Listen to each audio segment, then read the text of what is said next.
Mr Speaker, we've committed humanitarian funding, deployed expert search and rescue teams, and I can announce today that we will match public donations up to £2 million on aid. Mr Speaker, in an increasingly dangerous and volatile world, our Defence Investment Plan commits more to investment on our armed forces. It delivers the modern kit and capabilities our personnel need to keep us safe, meaning we buy British to create jobs here at home and strengthen our international leadership. Mr Speaker, Sunday marks the 78th birthday of the NHS, and I'm pleased that under this government waiting lists are down, A&E waits are shorter, and we have the shortest cancer diagnosis times on record. I also welcome the agreement reached with the resident doctors to end the strikes, so our full focus can be delivering further improvements for patients. Mr Speaker, this morning I had meetings with ministerial colleagues and others. In addition to my duties in this House, I shall have further such meetings later today. Dr Alpingston. Thank you, Mr Speaker. Can I associate myself with both the condolences and also birthday good wishes to the NHS? Everyone in my constituency of Surrey Heath wants a new Frimley Park hospital, but the chosen site, the last remaining fragment of the ancient Frimley Common, is wholly inappropriate. It's inaccessible, behind multiple schools, and environmentally devastating. But worse, over recent weeks, I've received deeply troubling evidence that the preferred relocation site was known and being openly discussed by local political figures in 2023 before the official site selection process had even begun. The entirely reasonable conclusion, Mr Speaker, is that this project has been compromised from the outset and the site predetermined. I think the Prime Minister would agree that this is no way to begin a multi-billion-pound public procurement process. So would the Prime Minister please step in? Would the Prime Minister please step in, commission an urgent independent review? I think the Prime Minister's got the question. Well, Mr Speaker, his NHS Trust has identified their preferred site for the new Frimley Park Hospital, and detailed technical work can now start. And let's be frank about this hospital. The Tories promised 40 new hospitals with no funding and no delivery plan, and we've had to fix that. His hospital, thanks to Labour investment, is at the front of the queue. It will be one of the first in the country to be rebuilt. But his approach, Mr Speaker, has been, on the one hand, to demand a new hospital and then oppose actually building it. He's urged his constituents to oppose it because, quote, this is his quote, if the hospital goes ahead, there will be no golf course. So, Labour building new hospitals, he's standing up for golf courses. I can't think of anything more Lib Dem.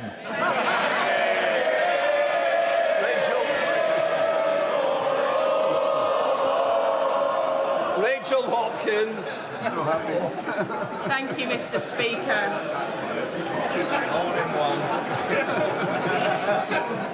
A good, safe and secure home is the foundation of everything, and access to a council home at social rent continues to be the biggest issue that my Luton South and South Bedfordshire constituents get in touch with me about.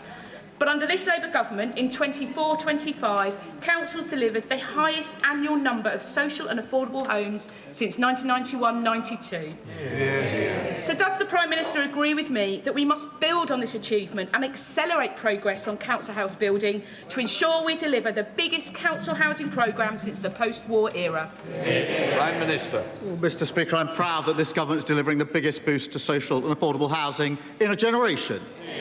Backed by £39 billion, it means we're unleashing the biggest surge in council house building in over 30 years. And that includes 1,000 new social and affordable homes in Luton and Bedfordshire. And our social housing bill will reform Right to Buy to deliver even more social houses. A Labour government delivering the homes that we need. Leader of the Opposition, Kemi Bin.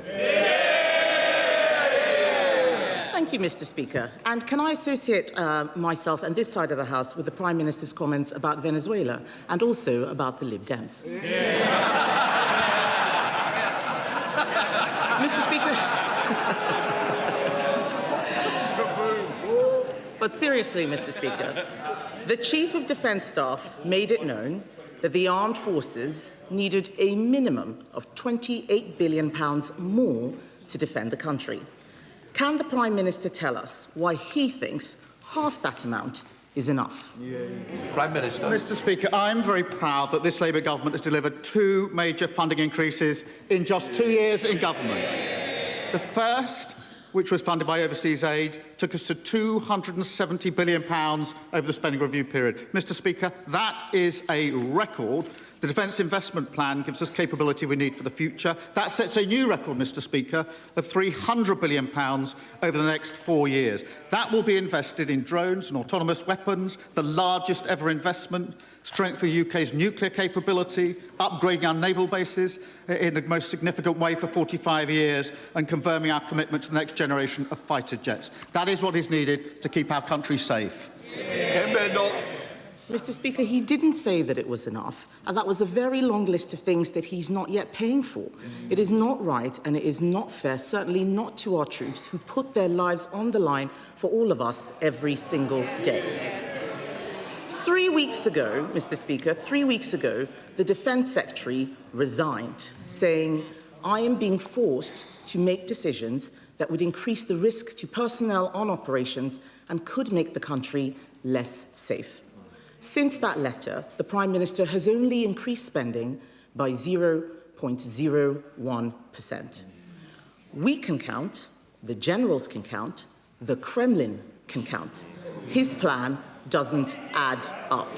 How can the Prime Minister possibly stand there and say that this is enough? Prime Minister. Mr. Speaker, this is the most significant upgrade in defence spending since the 1980s. The Chief of the Defence Staff has been clear that the plan accelerates the transformation we need for our armed forces. The First Sea Lord, it funds the capability we need to fight and win. The Chief Air Staff strengthens our contribution to NATO, and she must have missed that yesterday the Secretary-General of NATO welcomed the plan. All people who know what's in the plan and welcome it. Contrast that, Mr. Speaker, with their record in government, because they hollowed out the armed forces. Their record is cutting defence spending. My record is raising it to £300 billion and rising. Their record is cutting frigates by a quarter, cutting mine hunters by a half, and leaving 47 of 49 defence programmes delayed or over budget. My record is the biggest boost to defence investment since the 1980s. Their record is missing army recruitment targets every year for 14 years. We've given our armed force the biggest pay rise for 20 years and increased defence funding by £15 billion a year. That's a record I'm proud to stand on. Mr. Speaker, the Chief of Defence Staff is an honourable man, and what he and the NATO Secretary-General have done is welcome the fact that a plan has been published. Just that it's been published. They've been waiting for over a year. Strategic Defence Review was last year. He is an honourable man, Mr. Speaker, who is having to make do with very little. The threat level has dramatically changed in the 2 years that the Prime Minister has been in office. Poland, since the Prime Minister took office, Poland has increased their funding to 4.8%. Germany has increased theirs to 3.7%. This year, Russia will spend 10% of GDP on defence. Meanwhile, Britain is spending it all on welfare. Even the limited plan that he has announced has completely unravelled because he hasn't found the money to pay for it. It is £5 billion short. We all know that he is leaving this mess to his successor. So can he confirm that the member for Makerfield has agreed to fund the shortfall? Prime Minister. Mr. Speaker, what they did was to cut defence spending. When they came into power, defence spending was 2.5%. What did they do? They cut it to 2.3%, a cut. But on welfare, what did they do? They put it up by £88 billion. So we'll take no lectures from them about either welfare or defence. This is £15 billion of new investment for defence, delivered outside of a budget, outside of a spending review. Mr. Speaker, that's about £1 billion a year over 4 years. Because of the decisions at the last budget, we've got headroom of £22 billion. That is precisely so we can take decisions like this. We delivered it outside a budget, outside a spending review. Just like we did with the special educational needs, outside a budget, outside a spending review. Just like the previous government did, Mr. Speaker, when they announced their 5-year NHS plan in 2018, outside a budget, outside a spending review. And what did they say when they were challenged about it, Mr. Speaker? I'll quote. We will be able to explain exactly where every penny is coming from, but we will do that in the budget. That was the former Health Secretary, then the Chancellor. When they published their Integrated Defence Review in 2020, what did they do? They set out the funding at the next spending review. So let's drop the faux outrage, focus on what matters, the biggest sustained increase for 40 years, the biggest increase for 45 years, providing what is needed to keep the country safe. Mr. Speaker, he says that he's delivering this outside the budget. That's right, it should have been in the last budget. The Strategic Defence Review was published last year. It should have been in the last budget, not the next budget. The intelligence assessment that he himself has said we have says there could be an attack on NATO by 2030. But this plan doesn't deliver until after that. £5 billion is missing from his plan. It also relies on £11 billion of unidentified savings. The plan has unravelled. It is a total dereliction of duty, and I'm not the only one who thinks so. The Times newspaper said today the Prime Minister's legacy... well, why don't we wait and see what they said? That the Prime Minister's legacy is betrayal, failure and vulnerability, and that's one of the nicer headlines. So I will ask again, because he didn't answer the question, Mr. Speaker, did the member for Makerfield know that he was going to have to find £5 billion for the Prime Minister's plan? Prime Minister. Mr. Speaker, when I became Prime Minister 2 years ago, this country spent £54 billion a year on defence. Because of the decisions we've taken, that will rise to £80 billion a year by 2029. That is a real terms increase of 27%, transforming our armed forces. And we're not going to take any lectures from the party opposite. They cut defence spending. They hollowed out the armed forces. That's what their Defence Secretary admitted that's what they did. They don't like it. They won't defend their record, Mr. Speaker, because they can't. They won't apologise for it, because they have to admit what we all know, it's a total failure. They just try to pretend the 14 years they were in power never really happened. We're in power, we've record investment in defence and security. I'm proud of this Labour government, and any Labour Prime Minister would stand behind this plan. It doesn't sound like he's told the member for Makerfield to find £5 billion. He says any Labour Prime Minister would stand behind this plan. Let me tell him what Lord Richard Dannatt, the former head of the Army, said yesterday.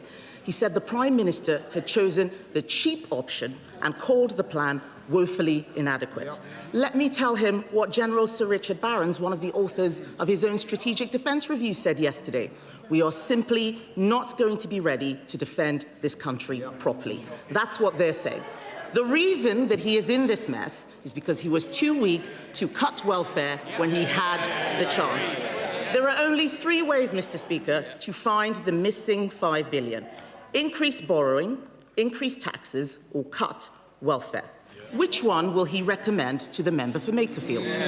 Mr. Speaker, we're talking about £1 billion a year over 4 years. The decisions at the last budget gave us more than £22 billion in headroom, so we can take the decisions that come. They don't understand this because they trashed the old. We built a headroom of £22 billion. The very reason for the headroom is to have the credibility to take decisions outside the budget and outside the spending review. They don't understand it because they lost control of the public finances. In addition to more on defence and security, we've taken control of the public finances. That's why you have headroom to take credible decisions like this. £1 billion a year over 4 years, headroom of £22 billion because of the decisions we took at the last budget, which allow us to take these decisions. Mr. Speaker, we understand it perfectly, and that's why, yes we do, that's why he is leaving and so is his Chancellor. They're laughing and pretending, but if he was doing such a fabulous job, why did he resign? Mr. Speaker, defence of the realm is the first duty of government. Yes, it is the first duty of government. I don't need to read again what General Sir Richard Barrons or Lord Richard Dannatt said. Maybe they didn't hear it the first time. They can re-watch the clips. But defence of the realm, Mr. Speaker, is the first duty of government. Britain is facing a moment of danger unlike anything in our lifetimes, unlike anything that we saw even in government. We need a plan to fund our armed forces that meets this moment. They are the government for now, not for 10 years ago. And the fact is, Labour's plan is too weak, it is too little, and it is too late. If his successor doesn't want to be complicit in this failure, he should come out and condemn this plan. The money must be found, Mr. Speaker, and that money should come from cutting welfare, something these Labour MPs will not do. And if the Labour Party cannot defend our country, Mr. Speaker, what is the point of them? It's just all talk. What did they actually do? They cut defence 2.5% down to 2.3% in their 14 long years. And what did on welfare? They put the bill up by £88 billion.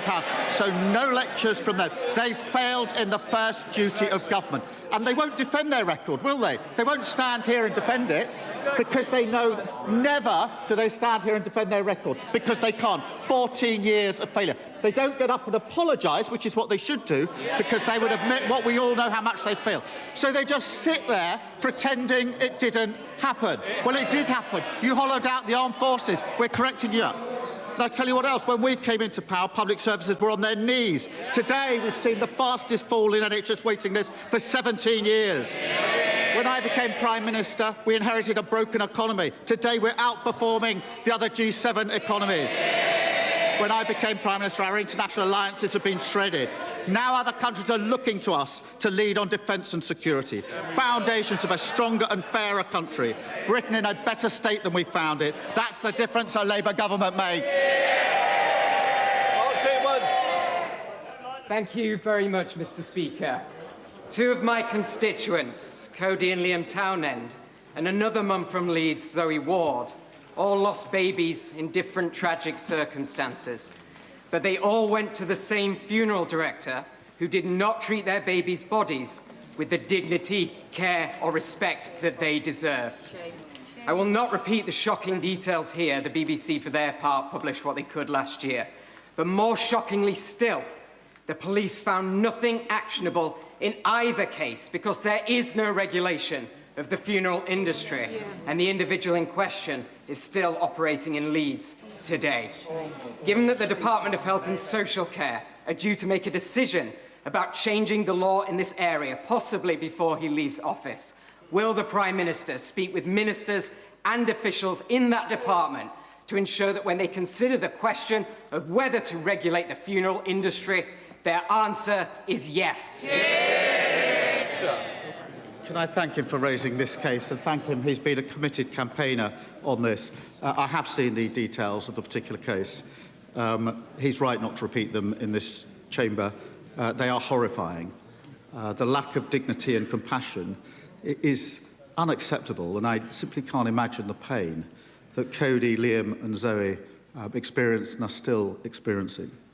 The status quo here is not working for families. And people deserve to know that their loved ones are treated with dignity and compassion. We are going to consider this closely, and I thank him for raising it. I do want stronger standards and oversight. I think that's absolutely needed, particularly in light of appalling cases like this. Sir Ed Davey, Leader of the Liberal Democrats. Thank you, Mr. Speaker. Can I not associate myself with the Prime Minister's comments about my party? But can I associate myself with all his remarks about the earthquake and humanitarian catastrophe in Venezuela? And can I commend the Scottish team and the Scottish fans on the joy they brought to the World Cup? They did the whole of Scotland proud. And can I wish England well against DR Congo later today? But with Rhys James and Gerald Quansah in doubt, I know the Prime Minister isn't the only one struggling for a solid defence plan.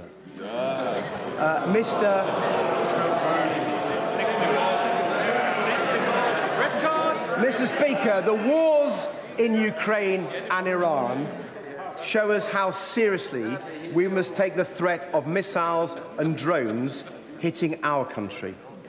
Our national security requires the best possible missile defence system, including Royal Navy destroyers. But the funding in his plan for this falls dangerously short. Yet the Prime Minister has rejected our proposals for defence bonds, which were used in the past to rearm our country. So can the Prime Minister tell us why has he chosen to leave our country so vulnerable to missile attack? Prime Minister. Can I first join him on his comments about the Scotland team, the Scotland fans, and wish England well. I'm not sure about his gag. He was getting a bit better the other week, but he's gone back down. I'm afraid that one is a red card. But, Mr. Speaker, our defence investment plan gives our country what we need to fight now and into the future, the capability that's been assessed through the strategic review.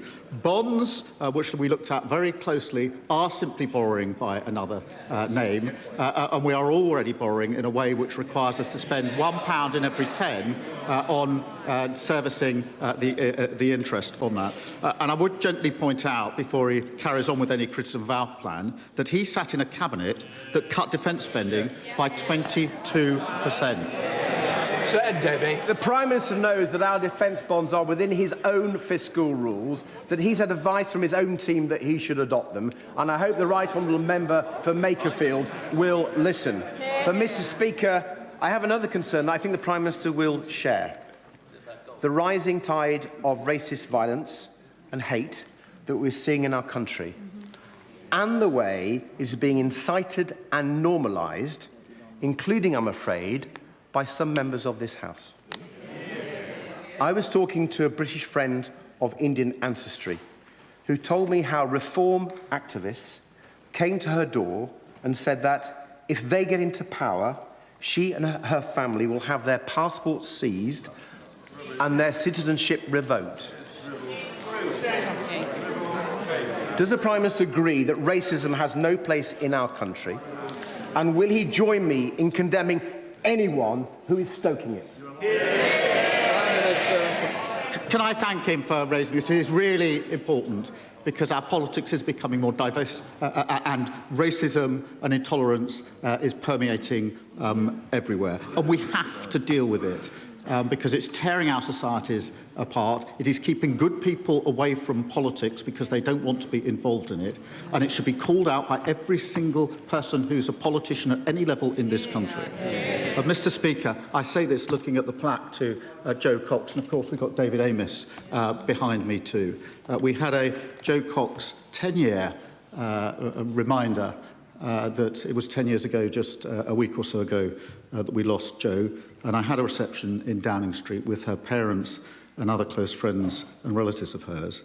We read out the words of Jo again. The very sad thing is, I was not able to say that in the 10 years since Jo's death, things have got better, because sadly, they've got worse. That's on us to fix. All of us to fix, every single member of this House, whatever their party in, and anybody who flames it should be absolutely ashamed of themselves. Mr. Speaker, can I associate myself with the comments of the Prime Minister about the legacy of Joe Cox? I know all of us in this place have been following the contest for number 10 quite closely in recent weeks, but amid the North versus South debate, I think it's about time we had someone from the Midlands who was ready to step into this important position for our country.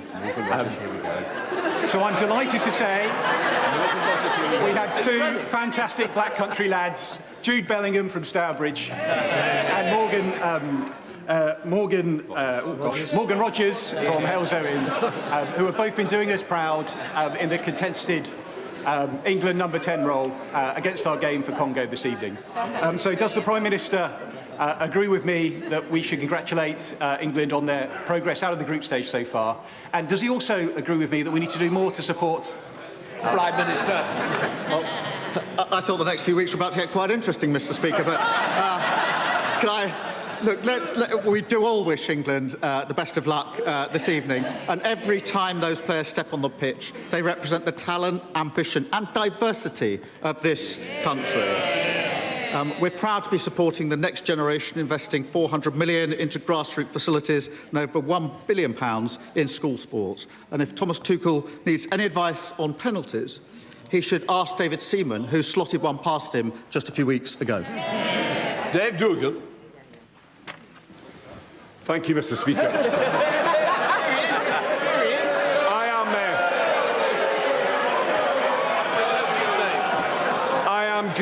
concerned.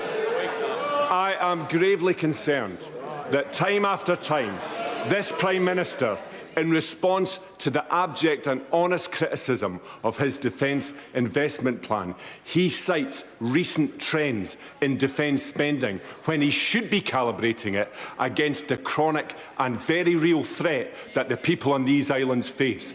In his limited time left in number 10, will he get a grip of his paper-thin plan? Prime Minister. This is the party that thinks we should give up the nuclear deterrent. And he stands there to talk about defence. So we need no more advice and sanctimonious nonsense from the NSP. Before he or any of them give any more advice to me or this House, let's have some home truths. Their chief executive has just been jailed for 5 years for embezzlement. They're all pretending they didn't know anything about it. They couldn't even see the motorhome parked in the driveway, apparently. And now they're blocking inquiry into the Scottish Parliament. Before they offer any more advice, they should look in the mirror. There's another question, Dave. Thank you, Mr. Speaker. In this increasingly dangerous world, the space domain is critical. So I welcome the £3.2 billion set out for space in the Defence Investment Plan.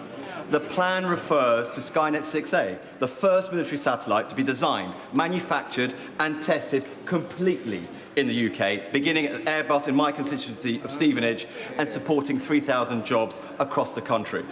So, does the Prime Minister agree that we must develop both the UK's sovereign capability in space and the British jobs that already power it?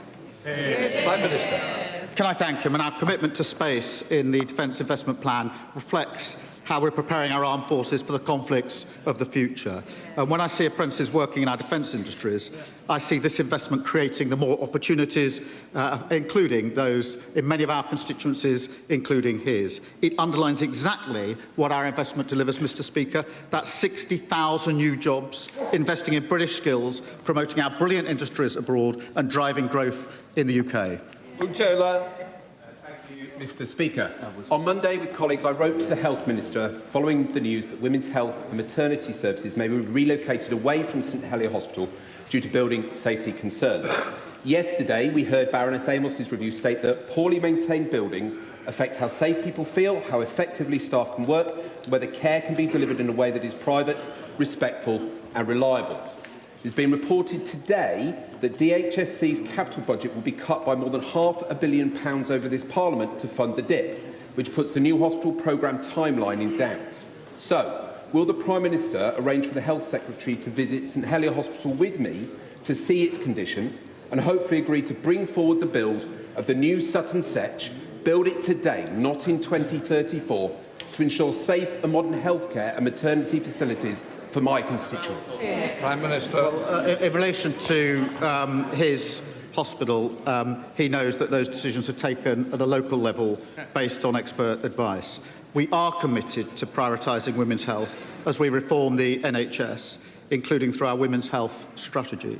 In his area alone, we're investing £57 million to transform care. That's money that we provided at the budget. He actually voted against it, along with the rest of the Lib Dems at the budget. So they can't, on the one hand, complain about the lack of investment. Then we put the money forward, they vote against it. That, again, is very Lib Dem. Michelle Welsh. Thank you, Mr. Speaker. Mr. Speaker, the Donna Ockenden review and the Baroness Amos review has exposed some very uncomfortable truths. That justice is not brought about by a system, a law, a protocol, a regulatory authority or NHS England, but by bereaved and harmed families, having to speak up over and over again about the most horrific and traumatic experience of their lives just to be heard. So does the Prime Minister agree with me that the system is not only failing, but it is cruel? And if we are to restore public trust, then we must finally introduce Hillsborough Law in full, so that families can get the justice and accountability they need and deserve. Can I thank her for raising this? Baroness Amos's findings show a deeply disturbing picture, deep fragmentation and an overly complex system. Women and families not being listened to, no proper accountability, and discrimination is driving inequalities in treatment and outcome. We will deliver the change that is needed. We will look at the urgent recommendations and deliver those of Baroness Amos, as well as those of Donna Ockenden. And can I thank her for leading from the front as the first maternity advisor, working with families and the NHS to deliver safer, better care for every mother and baby. And can I say that I know her son Billy would be very proud of her. Yeah. Sir Desmond Swain. Mr. Speaker, through omission or insufficient advice, injured veterans may fail to place their compensation in a trust within the 1 year allowed by universal credit. Can discretion be had in compassionate cases? Yeah. Prime Minister. Well, I thank the right honourable gentleman. I'm enjoying our weekly exchanges. Every veteran who served in our country, and I thank him for raising this because it is a really important point, should be looked after and better able to access any compensation they're entitled to. We have dedicated pathways for veterans in every job centre to provide support with benefit claims and complex cases.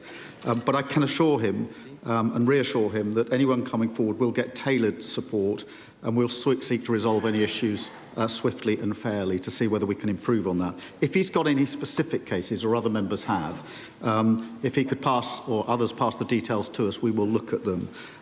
I noticed that BBC reported his question last week, him saying it would almost certainly be his last to me as Prime Minister. A reminder, you shouldn't always believe everything you read in the news.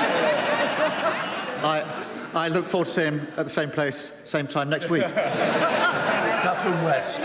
Mr. Speaker, could I thank the Prime Minister for his calm and authoritative leadership in international affairs, and could I also thank the UK missions abroad who have enormous respect for him. And could I also ask him to put on record his thanks to the security, diplomatic and international aid workforce who work day and night on behalf of the UK abroad. And closer to home, Mr. Speaker, could I also, as a fellow North Londoner, say, despite the heat waves, North London forever, regardless of the weather. Prime Minister. Well, I thank... She's someone who always speaks her mind. I join her in thanking our people. I'm proud that during my tenure we've delivered 5 major trade deals. We've led the coalition of the willing to support Ukraine and strengthened the NATO alliance, built stronger partnerships with the EU and kept us out of the war in Iran. And can I thank her for her contribution that she made as Foreign Office Minister. Joshua Reynolds.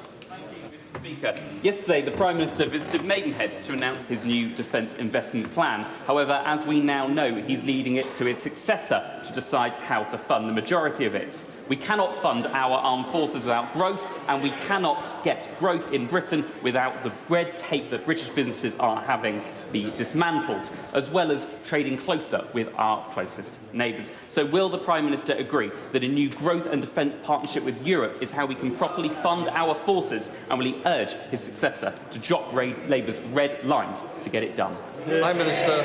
Well, he obviously didn't pay so much attention as he should to what I was saying yesterday in terms of the plan, the capability, the record investment that we're putting in and how we're funding it.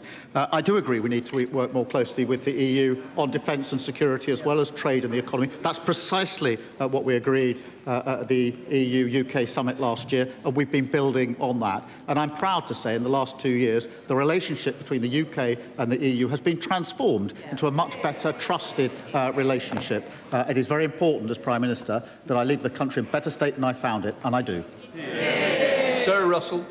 Thank you, Mr. Speaker. Dr. Carly Mellor, an NHS dentist in my constituency, spoke to me recently, and I quote, "Ministers pledged to fix the failed contract we worked to within this Parliament. The government has begun discussions on a new contract and promised a public consultation on it this summer. A typical dentist delivering NHS care does so at a loss. With every passing month, more practices are reconsidering their future in the NHS, while millions of patients continue to struggle to access care. Reforming the contract is the route to better treatment for my constituents. Please, can we start the consultation without delay?" Prime Minister. Can I thank her for raising this? I'm pleased that we've delivered over 1.8 million additional courses of NHS treatment, because no one needing urgent care should be left in pain and waiting for help. Mr Speaker, we've already made early reforms, including embedding urgent care into the contract so people get fast access to NHS care, and delivering the first sustained expansion of dental school places in nearly 20 years to get extra dentists trained. We will consult on a reformed dental contract soon, and I'll make sure that ministers update my honourable friend. Lee Anderson. Thank you, Mr Speaker. In Ashfield, 4 workers, including 2 nurses, were kicked out of their HMO, and Serco put 4 illegal migrants in this HMO. One of these illegal migrants was a Pakistani national. He went on to rape a young girl, a vulnerable young girl, on a park in Ashfield. He's now doing 14 years in prison. This was a monster allowed into this country by this awful government. But if the Prime Minister is really serious about protecting young women and girls, does he agree with me and Reform UK that every single illegal migrant coming to this country should be detained, not allowed to claim asylum and then deported? Prime Minister. Mr Speaker, I'm very proud of the fact that after net migration reached almost 1 million under the party opposite, we brought it down by 82%. On the asylum system, which he references, now asylum decisions are made at record levels, the backlog is down, removals are up 41%, and we're closing asylum hotels. They lost control of our borders. Now small boat crossings are coming down, and we deported 70,000 people with no right to be here. He likes to ask questions. He should be asking some questions of the leader of his party sitting next to him. He received £5 million in crypto from a crypto billionaire, and then privately lobbied the Bank of England on digital currencies. So did their leader carry out lobbying paid? Why did he keep his £5 million gift secret? And are they happy with their leader earning £20,000 an hour flogging gold bullion? They need to ask the questions across their benches, but they never do. Lewis Atkinson. Mr Speaker, too many people are waiting too long for NHS mental health care, with over 6,000 adults waiting up to 2 years. In Sunderland, grassroots organisations like the wonderful Betsy Jenny Cafe are providing support to our community, but they cannot substitute for timely NHS-funded care. So as the government consults on its new mental health strategy, will the Prime Minister agree with me that it must include clear waiting time standards? Prime Minister. Well, I thank him, and we're determined to transform mental health so everyone gets the support they need. Mr Speaker, I'm pleased to say that we've recruited 8,700 extra mental health workers. We've opened the first of 6 24/7 neighbourhood mental health centres, and we're ensured that nearly 800,000 more children and young people have access to a mental health support team in their school or college. There is more to be done, but this is a real step forward. Cole Lockhart. Thank you, Mr Speaker. Last week in Northern Ireland, a former member of this House was convicted for the most horrific child sexual abuse against 2 girls. I want to commend the victims for their extraordinary bravery in coming forward. It was their courage secured a conviction, and I have no doubt that their resolve will help others find their voice.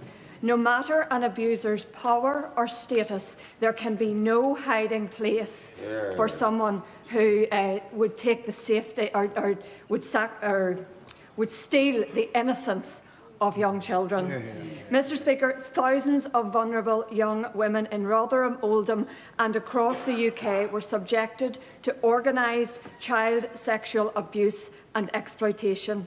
In many cases, it was Pakistani heritage grooming gangs responsible, while institutions looked the other way. Before leaving office, the Prime Minister has the ability and opportunity to leave a legacy. Will he ensure that the promised statutory rape gang inquiry is delivered so the truth can finally be told, and that those responsible are held to account, and that no child's safety is ever sacrificed ever again for racial sensitivities?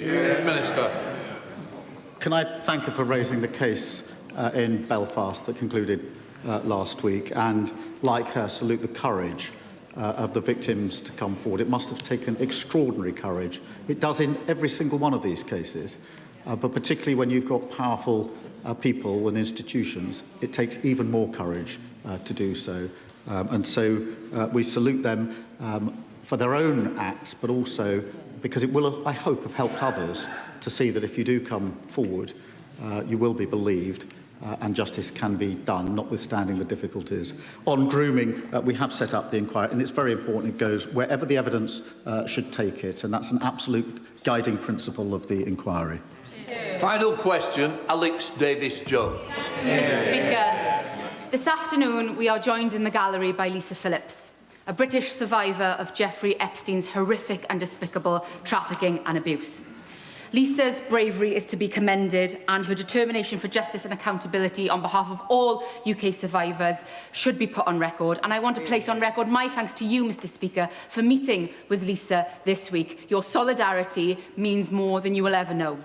So in that vein, will the Prime Minister please commit to meet with Lisa and the other British survivors and commit to what is needed, a full public inquiry, so we can have the truth, justice and accountability. Prime Minister. Can I thank you for raising this really important issue and drawing it to the House's attention, and I'm glad that we're joined in the gallery today. It is really important that we keep our focus on violence against women and girls, and I'll make sure the meeting she requested are set up. That completes Prime Minister's questions. Let the front bench change over.